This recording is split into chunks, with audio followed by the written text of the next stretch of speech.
आऊज़ुबिल्लाहि मिनश्शैतानिर्रजीम बिस्मिल्लाहिर्रहमानिर्रहीम। Dear students, अस्सलामु अलैकुम वरहमतुल्लाहि वबरकातुहू।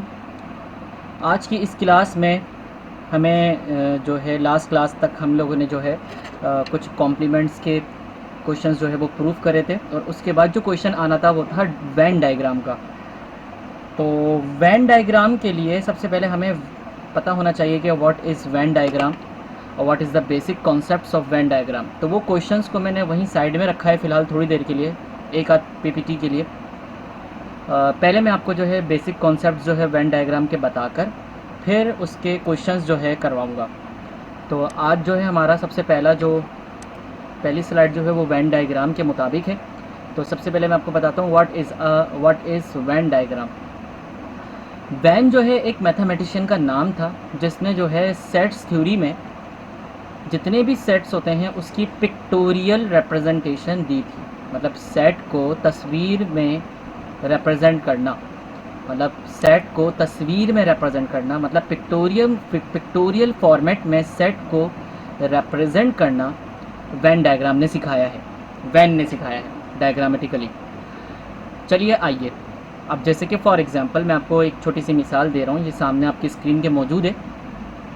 देखिए सबसे पहले है you is a universal set 1 से लेके 9 तक, 1 to 9, 1 से लेके 9 तक का यू एक सेट है। और A and B are the subset of U, मतलब ए और बी जो है वो यू के छोटे सेट हैं, यू का पार्ट है। जैसे कि फॉर एग्जांपल 2 4 6 8 जो है वो यू में आता है, और बी में भी जो है क्या है 2 3 5 7 जो कि यू में आता है। तो इसका मतलब ये हो गया बच्चों के सबसे बड़ा सेट यू है, ठीक है। तो हम क्या करेंगे, इसकी अगर हम पिक्टोरियल रिप्रेजेंटेशन करना चाहें तो यू के सेट को हम हमेशा एक रेक्टेंगुलर डायग्राम से, एक रेक्टेंगुलर फिगर से रिप्रेजेंट करते हैं। तो ये एक रेक्टेंगल हमने बना लिया, ये सबसे बड़ा था, सबसे बड़ा सेट यू है तो हमने यू बना दिया। अब जैसे कि आप देख सकते हैं कि ए और बी वो यू के अंदर आ रहे हैं, ठीक है। तो हमने जो है ए और बी को, अब जितने भी छोटे पार्ट्स होंगे वो हमेशा सर्कुलर बनेंगे, मतलब सर्किल बनेंगे। अब ए और बी जो है वो यू के अंदर आ रहे हैं, तो इसका मतलब ये हो गया कि हमने जो है यू के अंदर ए और बी बना दिया। अब यहाँ पे भी सर्किल्स जो हैं दो किस्म के होते हैं, एक होता है जॉइंट और एक होता है डिसजॉइंट। जॉइंट और डिसजॉइंट में क्या फ़र्क है ज़रा सुन लीजिएगा। ए के मेंबर्स देखें 2 4 6 8 और बी के मेंबर्स देखें 2 3 5 7, क्या इसमें कोई मेंबर सेम है? जी बिल्कुल, ए और बी में दोनों में जो सेम है वो क्या है, 2 सेम है। तो इसका मतलब ये हो गया कि अगर कोई मेंबर सेम होगा तो हमेशा ओवरलैपिंग वाले सर्किल्स बनेंगे, और अगर जो है कोई मेंबर सेम नहीं हुआ तो हमेशा दोनों सर्किल या तीनों सर्किल या 4 सर्किल, जितने भी सेट्स होंगे जो यू के सब सेट होंगे वो अलग अलग बनेंगे। तो आई होप डेट कि आपको समझ में आ गया होगा। अब ज़रा गौर करिएगा, हमने ए का सर्किल बनाया। अब ए के मेंबर कौन कौन से हैं, 2 4 6 8, तो ज़रा गौर करिएगा 2, देखिए सर्किल ए में भी आ रहा है 2 4 6 8, और बी का देखिएगा 2 3 5 7, ज़रा देखिएगा 2 3 5 7। अब इन दोनों में 9 नहीं है, तो देखिए 9 जबकि यू में है, तो हमने वो 9 जो है हमने कहाँ बना दिया, 9 और 1 हमने जो है क्या कर दिया, किसमें, यू के अंदर, ए और बी से बाहर हमने जो है रिप्रेजेंट कर दिया। तो इसका मतलब ये हो गया जनाब कि हमारे पास जो है वैन डायग्राम कुछ इसी तरीके की ओवरलैपिंग और नॉन ओवरलैपिंग सेट्स के दरमियान जो है बनाई जा सकती है। तो आइए हम जो है सबसे पहले जॉइंट और डिसजॉइंट को थोड़ा सा और एलाबोरेट करते हैं, उसके बाद फिर आगे चलते हैं। सवाल है छोटा सा अपने पास से बनाया, show that 2 sets A and B by Venn diagram when they are disjoint and they are overlapping. हमने क्या करा, हमने एक यू लिया सबसे पहले, हमें कोई सेट नहीं दिया हुआ, बस उन्होंने बोला कि भाई डिसजॉइंट बताइए पहले, डिसजॉइंट और जॉइंट। तो हमने जो है सबसे पहले क्या करा, हमने जो है सब पहले यू बना दिया एज अ रेक्टेंगल। अगर मैं डिसजॉइंट सेट बनाना चाह रहा हूँ तो आप देख सकते हैं ए और बी मैंने जो है अलग अलग करके सर्कुलर फॉर्मेट में बना दिया। तो इसका मतलब यहाँ पे क्या बता रहा है, यहाँ पे ये बोल रहा है कि ए और B are the members of U but A and B are not overlapping together, there are no any overlapping number, no any common number in A and B. मतलब ए और बी में कोई overlapping common numbers नहीं है जिसकी वजह से ये ओवरलैप हो। सिमिलरली हमारे पास अगर मैं जॉइंट सेट बनाना चाहूँ, ओवरलैपिंग सेट बनाना चाहूँ, तो आप देख सकते हैं कि यहाँ पे मैंने ओवरलैपिंग सेट बना दिया। अब ये ओवरलैपिंग सेट ये क्या कह रहा है कि ए और बी में जो है कोई ऐसा मेंबर होगा जो ए में भी होगा और बी में भी होगा, और वो कॉमन मेंबर हमेशा जो है इस वाले एरिया में लिखा जाता है। चलिए आइए, ये तो कॉमन सी वेन डायग्राम की एक पिक्टोरियल रिप्रेजेंटेशन थी। अब कुछ ऑपरेशन सेट्स मतलब ऑपरेटर के ऊपर भी बात करते हैं कि ऑपरेटर किस तरीके से वेन डायग्राम में इस्तेमाल होते हैं। तो आज की क्लास में बिल्कुल एक बेसिक रिप्रेजेंटेशन समझाऊंगा, कोई सवाल नहीं है, बस आपको जो है बताऊंगा कि भाई ए और बी किस तरीके से जो है डिफरेंट ऑपरेटर्स के ऊपर वेन डायग्राम को रिप्रेजेंट कर सकते हैं। तो सबसे पहले आपका आ गया यूनियन। यूनियन क्या होता है बच्चों, ये मुझे बताने की ज़रूरत नहीं है, आपको पता है ए और बी के सेट को मिलाकर लिखते हैं। जैसे कि फॉर एग्जांपल ए कोई सेट है 1 2 3 और बी कोई सेट है 2 3 4। तो अगर मैं बोलूँ भाई ए और बी ज़रा बताओ, ए यूनियन बी बताओ, तो आप बोलेंगे सर 1 2 3 4। तो इसका मतलब ये है कि ए कोई सेट था और बी हमारे पास कोई सेट था, और अगर मैं उन दोनों का यूनियन लूँगा तो यूनियन लेने में हमेशा जो है ए और बी दोनों को मिलाया जाता है। तो देखिए कलरिंग एरिया, ठीक है, मार्किंग एरिया, जो कलरिंग एरिया है वो क्या रिप्रेजेंट कर रहा है, ए और बी को रिप्रेजेंट कर रहा है, कि ए यूनियन बी को रिप्रेजेंट कर रहा है। मतलब जो कलर हुआ है ये हमारा एक्चुअली आंसर है ए यूनियन बी का। सिमिलरली इंटरसेक्शन क्या होता है, अगला स्लाइड चेंज करने से पहले डायरेक्ट बता रहा हूँ कि सिर्फ कॉमन मेंबर लेते हैं, सिर्फ कॉमन मेंबर इंटरसेक्शन में लिया जाता है। और कॉमन मेंबर आपको पता है कहाँ लिखा जाता है वेन डायग्राम में, इस ओवरलैपिंग एरिया में लिखा जाता है। तो अगली स्लाइड चेंज होने से पहले आपको आंसर बता दूं कि ये वाला एरिया कलर होगा। चलें चेक करते हैं, ये देखिए आप, इंटरसेक्शन में हमेशा ए और बी के कॉमन मेंबर्स लिए जाते हैं। तो ये देखिए आंसर आया।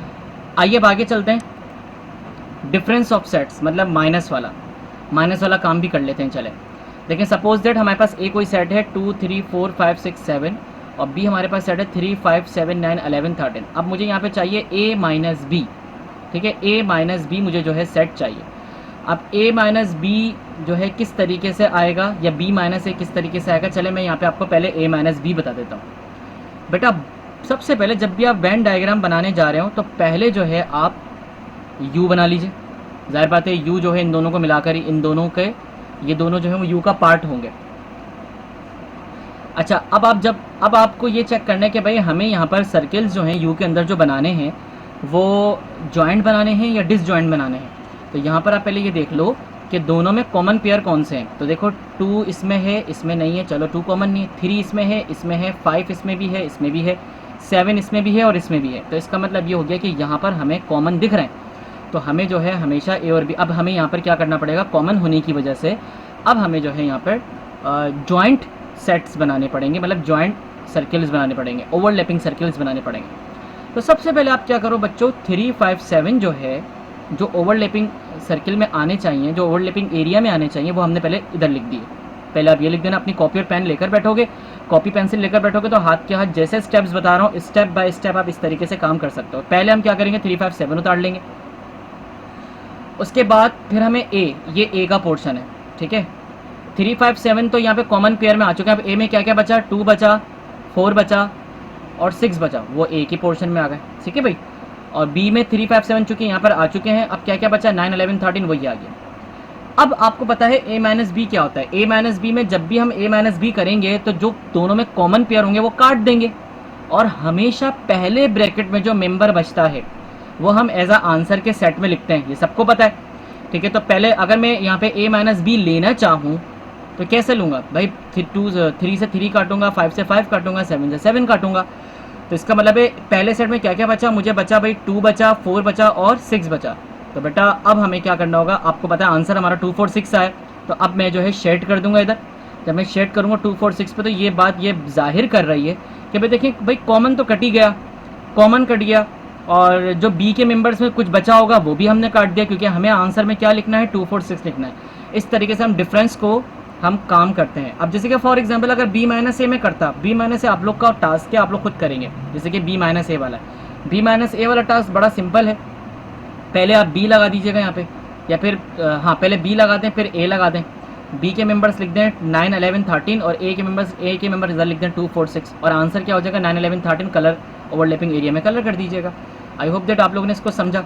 चलिए आइए आगे चलते हैं। Symmetric difference, symmetric difference Venn diagram में उसको समझ में आएगा जिसने सिमेट्रिक डिफरेंस की लास्ट वीडियो देखी होगी। अब सिमेट्रिक डिफरेंस में वेन डायग्राम किस तरीके से रिप्रेजेंट करते हैं, मैं जनरल बात बोल रहा हूँ, एक मैं क्वेश्चन नहीं है मेरे पास, मैं सिर्फ जनरल बात बोल रहा हूँ। क्वेश्चन तो हम लोग अभी आपकी एक्सरसाइज से करेंगे। इसमें क्या होगा बच्चों, ज़रा गौर करना। सिमेट्रिक डिफरेंस में क्या होता है, जो दोनों में सेम मेंबर्स होते हैं वो कैंसिल कर देते हैं। चलो भाई कैंसिल कर दिया, मतलब ओवरलैपिंग मेंबर्स कैंसिल हो गए भाई, और दोनों मेंबर्स में जो आंसर बचता है वो हम अरेंज करके लिख लेते हैं। अब आपको डायग्राम भी समझ में आ रही होगी। जो ओवरलैपिंग एरिया है वो कैंसिल हो गया, क्योंकि जो कॉमन होता है वो कट जाता है, और जो दोनों में बचता है, अब दोनों में कुछ भी बचा होगा उसको हम क्या कर देते हैं, शेड कर देंगे। तो अगर मैं तुम्हें कोई सवाल देता हूँ तो उस सवाल को आप जो है पहले हल कर दो। हल करने के बाद जो है उन दोनों की वेन डायग्राम अगर तुम्हें बनानी हो तो फिर वो क्या करना, ए और बी के मेंबर्स लिखना इधर, और जो है फिर उसको वेन डायग्राम में रिप्रेजेंट कर देना। कॉम्प्लीमेंट, अब वेरी सिंपल। कॉम्प्लीमेंट क्या चीज़ होती है? कॉम्प्लीमेंट जैसे कि फॉर एग्जांपल ए के ऊपर डैश या ए के ऊपर सी, दोनों का मतलब ये। ए कॉम्प्लीमेंट का मतलब होता है हमेशा यू में से माइनस ए। अब जैसे कि फॉर एग्जांपल ये पूरा यू है, जिस पे मेरा माउस चल रहा है, ये पूरा यू है। अब ए और बी दो सेट हैं जो यू के अंदर हैं। अगर मुझे ए कॉम्प्लीमेंट लेना हो तो इसका मतलब है यू माइनस ए, मतलब पूरा ए सर्किल जो आप देख रहे हैं, ये सर्किल ए जो है, जो विदाउट शेडिंग है, ये यू में से, इस बड़े यू में से, मतलब रेक्टेंगल में से आउट हो गया, निकल गया। अगर फॉर एग्जांपल बी कॉम्प्लीमेंट होता तो फिर मैं पूरा सर्किल जो है बी का यू में से आउट कर देता, मतलब यू माइनस बी कर देता।